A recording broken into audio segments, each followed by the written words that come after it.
This is where one of the great rivers of the world slows down, sprawls out, and spills into the sea. 150 square miles of tidal flats, marshes, and shallow brackish water.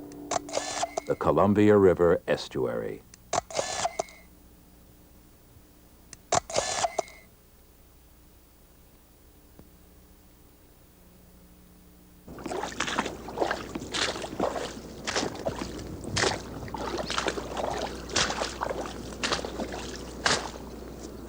It doesn't look like a very important piece of property, does it?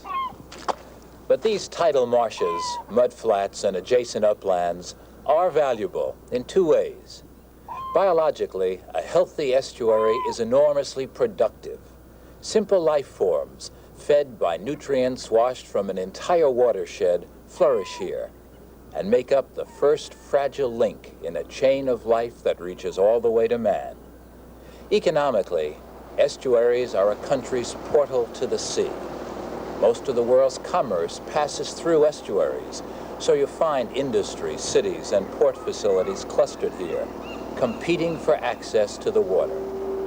In pursuit of our commercial interest in an estuary, we often ruin its biological productivity. In the next half hour, we're going to take a look at the relationship between the biological health of the Columbia River Estuary and the economic health of the Pacific Northwest.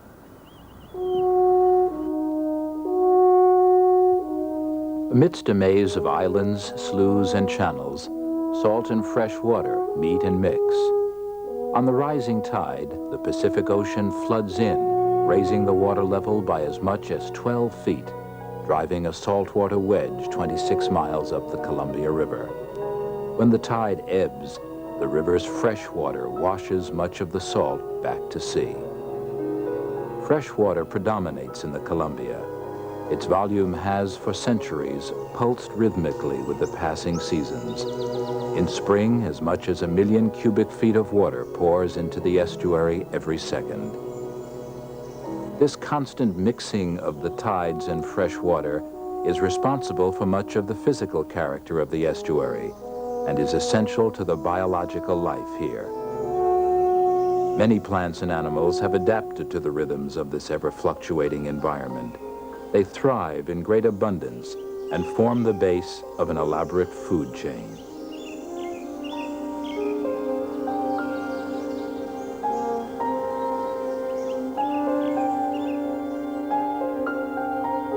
At the base of the chain are microscopic plants called phytoplankton and the remains of larger plants such as sedges and rushes. Tiny animal plankton, insect larvae, and small crustaceans feed on this plant material and in turn are eaten by a variety of fish and shellfish. Salmon and steelhead pass through the estuary as juveniles migrating to the sea, and again years later as adults returning to their freshwater birthplaces. As juveniles, they rely upon the estuary's food, shelter, and unique mix of salt and fresh water to help them make the adjustment between the ocean and the river. Seals and sea lions also frequent the lower river, where they feed on a variety of fish and other life in the estuary. Most of the islands in the estuary are set aside as wildlife refuges. The endangered Columbian white-tailed deer thrives here. So do Roosevelt elk.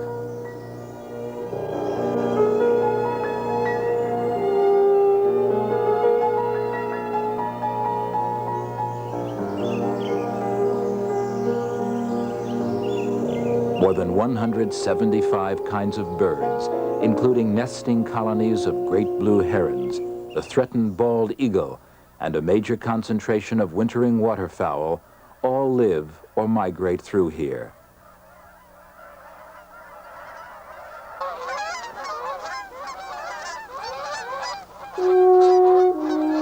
Hunting and fishing lifestyles have thrived on the abundance here for more than 10,000 years.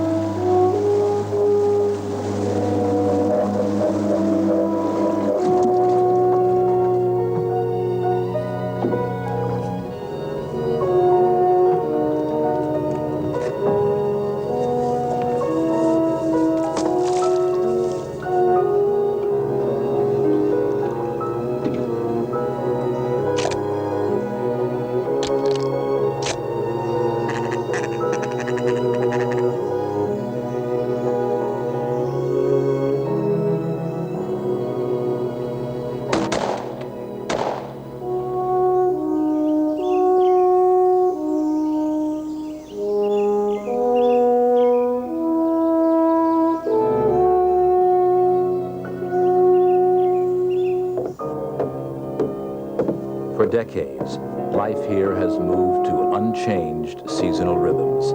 Fishermen in pursuit of the river's salmon.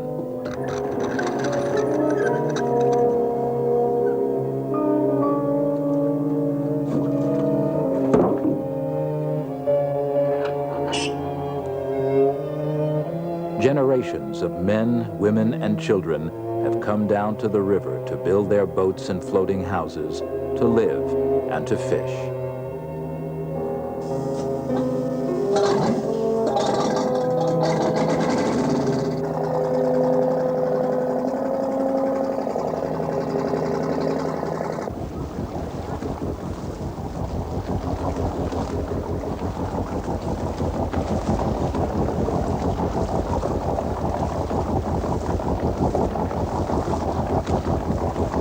Much of the economy of this region is based on a healthy, productive estuary.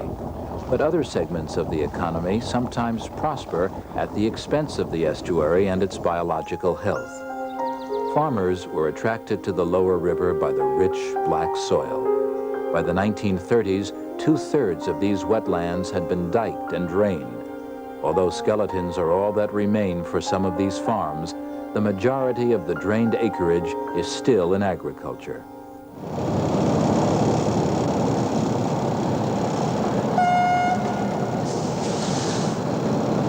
In general, the logging industry isn't affected by the biological health of the estuary. Rather, an economically healthy logging industry has affected the biological life here. Many logging practices cause soil and debris to flood into the estuary and bury once productive shallow water areas.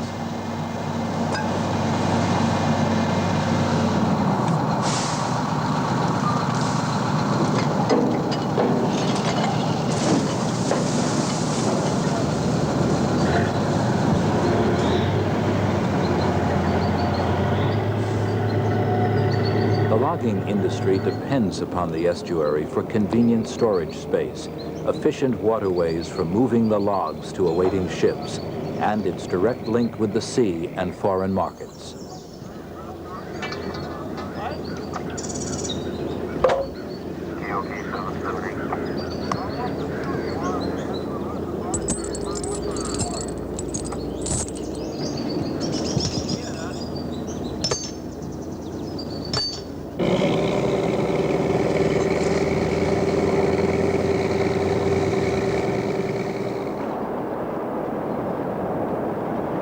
The economy of this entire region depends upon logging.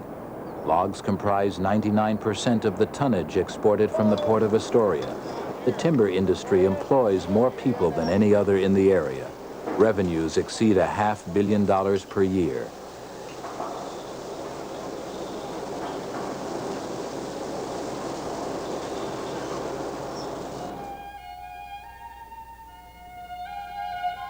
The estuary is becoming more and more important for ocean ships shuttling the global trade routes.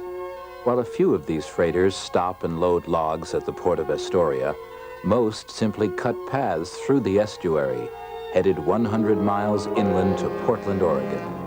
Every year, 30 million tons of commerce steam past the small port cities of Warrenton, Hammond, Ilwaco, Cathlamet, and Astoria. Astoria serves as a port of call for merchant ships and fishing vessels, some of them seeking shelter from the storm-tossed North Pacific.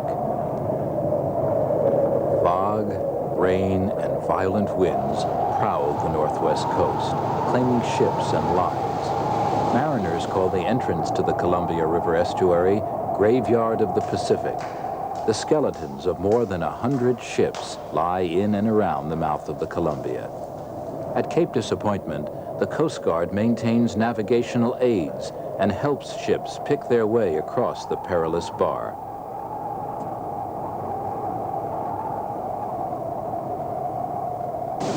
To make a dangerous passage safer, jetties were built on either side of the river mouth in the late 1800s. The jetties altered tidal and river currents, concentrating them in ways that help scour the ship channel. But it's not enough. Constant dredging must still be done throughout the estuary to keep the channel open. For many years, these dredged materials were simply piped from the ship channel to other areas within the estuary. Not much was known then about the damaging effects the dredged sand and mud would have on productive shallow water areas. In recent years, care has been used in finding more appropriate disposal sites. The Columbia, like all great rivers, is often used as a waste disposal system. Coast Guard helicopters regularly fly pollution patrols in an effort to monitor and control what's dumped into the river. Coast Guard 1489er, departing runway 31, northeast, pollution patrol. With these techniques, the Coast Guard can monitor only the largest discharges. More subtle, but also more important, are the agricultural chemicals, pesticides, oil spills, storm sewer drainage, and sewage. No one really knows how much of these wastes spill into the river, nor what exactly their effect on biological life. Jerry, take it straight upriver and then past Trojan, take a right to heading 90 degrees. Air Station Astoria, this is Coast Guard 1489er. I have what appears to be a spill in the Columbia area of Longview. Spill is approximately 100 meters wide, 1/2 mile long, reddish brown in color, over. Coast Guard 1489er, this is Astoria.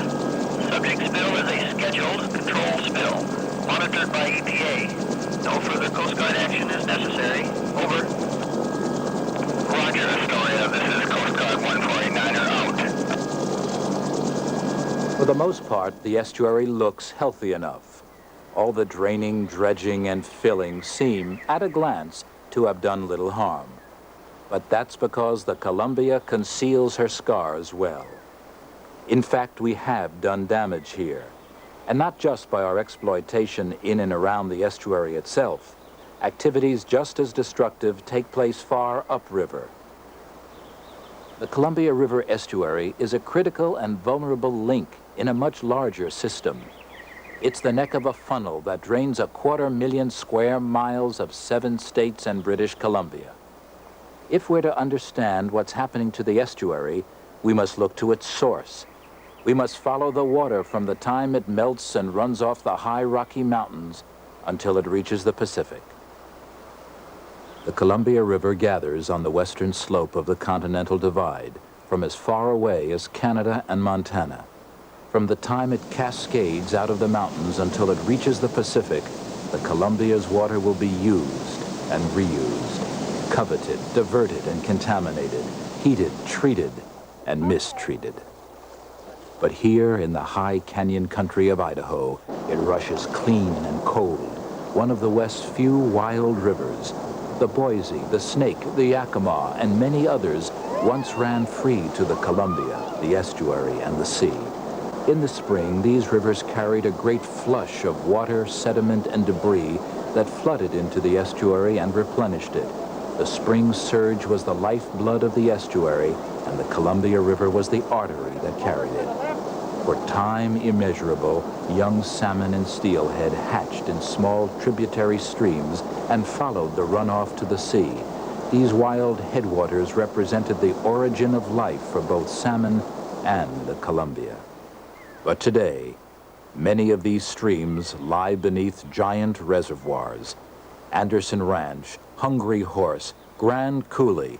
The harnessed river system provides a stable source of water, cheap hydropower, even a place to play.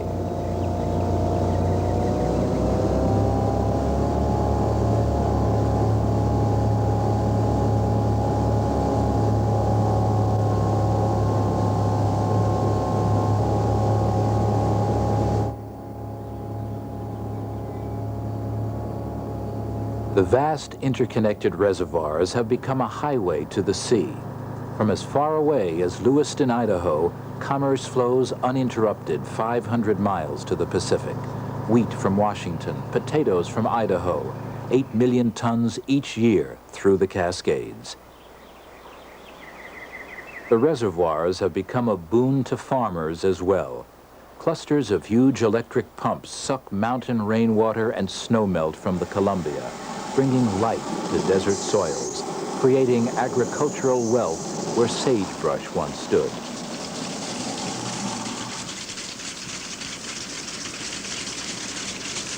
Today, farmers use 20% of the Columbia's summer flow, 7.5 million acres of alfalfa, corn, and potatoes, worth $3 billion.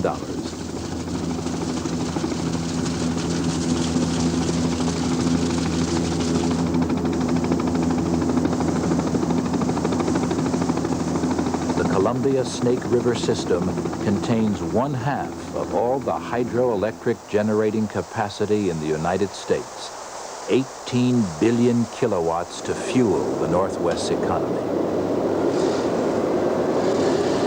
Without the dams, the Northwest could not have developed as it has. Industry, jobs, they're tied to the abundance of cheap hydropower.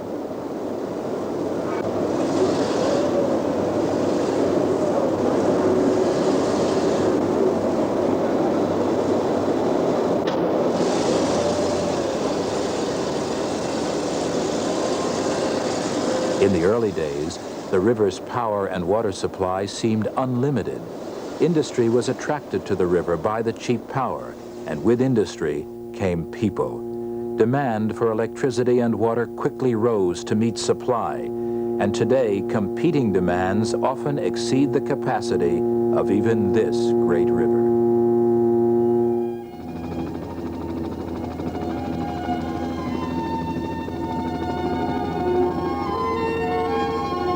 We built nearly 200 dams to harness the great river's power, store her water, and control her floods.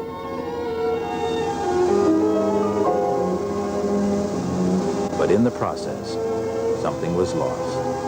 Many wild rivers were drowned. The nutrients and soil in the spring rush of water settled out at the bottoms of the reservoirs. The seasonal rhythms of water were interrupted, and some of the salmon runs disappeared. Many of the dams were built without fish ladders, and as a result, half of all the spawning streams of the Columbia River system were cut off to salmon. Wherever fish ladders were built, the returning adult salmon had a fighting chance to reach their spawning streams, but providing for the young salmon on their way back to sea has proven to be even more difficult. It's estimated that 15% of all the juvenile salmon passing through a single reservoir and dam are killed.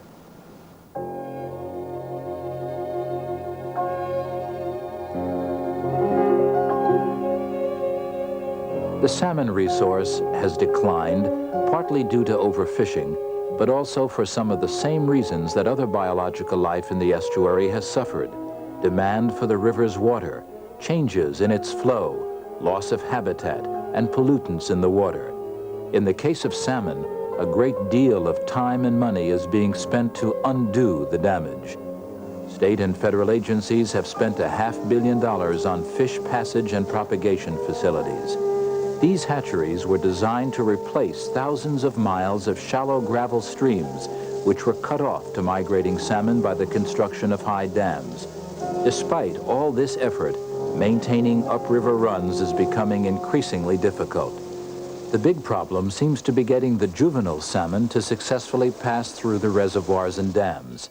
Until permanent fish passage solutions can be found and applied, the National Marine Fisheries Service and the Corps of Engineers are collecting salmon and barging them through the reservoirs and around the dams, their lethal turbines and spillways.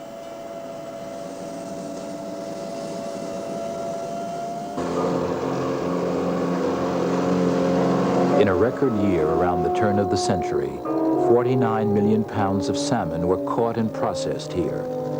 More recently, the catch has been 1/10 that figure.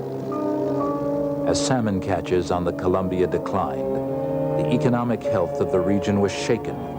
Hardest hit were the fishermen. Indians in upriver areas and non-Indian gill netters far downstream built their lives upon salmon. When the runs fell off, a way of life withered too. Abandoned boats and buildings attest to the hard times here in Astoria. Rows of waterfront salmon canneries were swept away by the tides of economic change. These abandoned buildings are common to the Astoria area. They're an example of how an estuary and the people who depend upon it are affected by human activities all along the river. But to paint a completely bleak picture wouldn't be exactly accurate. The salmon runs on the Columbia are not lost. Wild runs are on the verge of extinction, but state and federal hatcheries now raise and release 170 million fish each year. These fish become the base for an offshore fishery that extends from the jetties to Alaska and halfway to Japan. There is no doubt that the Columbia River salmon resource and the fishery have been damaged by changes in the river's flow. The dams, their reservoirs, water diversion, and contamination all have affected the river, the estuary, and the salmon, and in ways that were never fully predicted. Gone are most of the in-river fishermen. Gone are the huge salmon canneries and many of the jobs. But in their place is an international offshore commercial fishery and a sport fishing industry. These environmental changes have caused economic and cultural hardships for some people, while others seem to have prospered.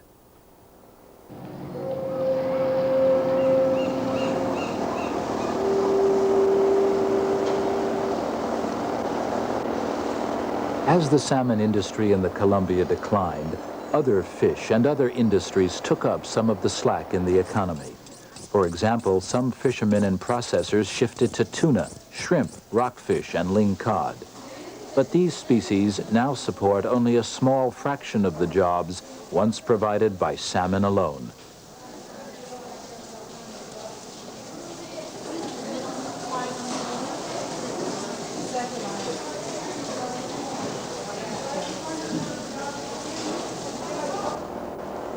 Competition for water frontage is keen. Where canneries once processed Royal Columbia River Chinook salmon, shops and restaurants now cater to tourists. Many come to dine on dockside fresh seafood, seafood from, or in part dependent upon, the estuary outside the restaurant windows.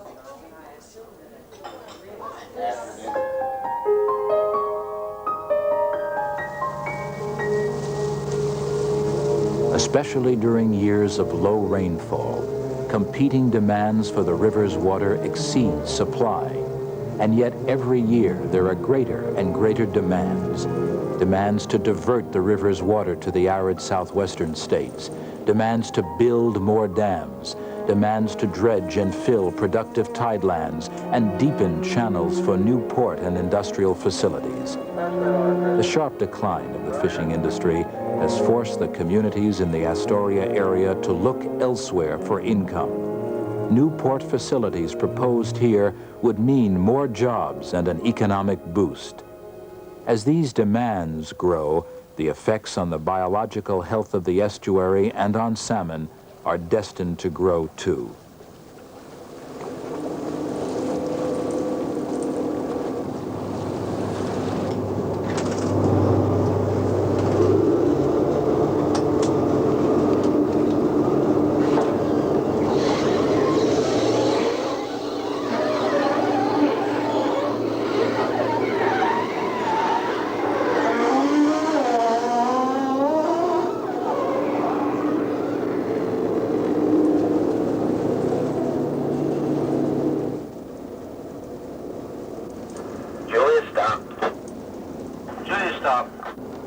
Thank you, Jim.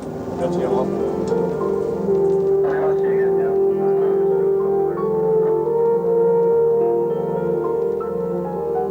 Much of Astoria's vitality has emanated from the natural resources of the Columbia River and her estuary. A serious question here is how can these towns undertake the development projects they need to prosper and still preserve the biological health of the estuary. Research teams from local, state, and federal agencies and universities have begun gathering the essential environmental information needed to make decisions far into the future. Tough questions are being asked. How will future water withdrawals affect the estuary? What areas must be preserved to protect dwindling salmon resources? Is further channel deepening feasible? Where should new facilities be located, and how should they be built? With government assistance, local leaders wrote a comprehensive management plan which provides for all of the projected port and industrial growth and still preserves more than 95% of what's left of the estuary's most productive areas. Over the centuries, we have extracted an immeasurable bounty from the Columbia River estuary and the entire river system. In the process, we have impaired its ability to produce. Impaired, but not destroyed. Not yet. Scientists have only begun the struggle to understand the complex forces working on this estuary. What little we know so far tells us to proceed only with extreme caution if we wish to preserve what's left of the biological productivity here. We must recognize in our decisions that the estuary is a critical, fragile link in a large system, a system that includes the river, much of the adjacent ocean, and the people and communities of the Pacific Northwest.